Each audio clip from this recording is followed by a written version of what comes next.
இன்னைக்கு வந்துட்டு எங்க அப்பா ஒரு கோயில் கட்டி இப்ப சிலை எடுத்து கொடுக்குறாங்க. இன்னைக்கு வந்து அதுல மகா கும்பாபிஷேகம். வாங்க அதுல என்னெல்லாம் நடக்குதுன்னு போய் பார்க்கலாம்.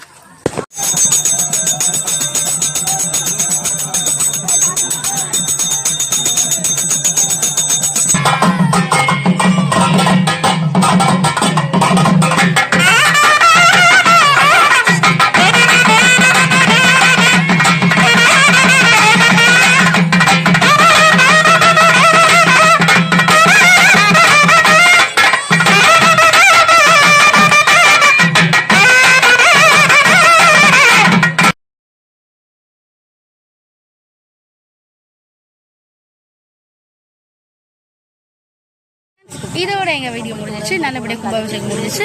நாங்கள் இதோட அடுத்த வீடியோ சந்திக்கிறோம். Bye friends. அப்படியே மறக்காம உங்களுக்கு எந்த டான்ஸ் வீடியோ போடணும்னு சொல்லுங்க. நாங்கள் அந்த டான்ஸ் வீடியோ போடுறோம். பாய். சப்ஸ்கிரைப் பண்ணிருங்க.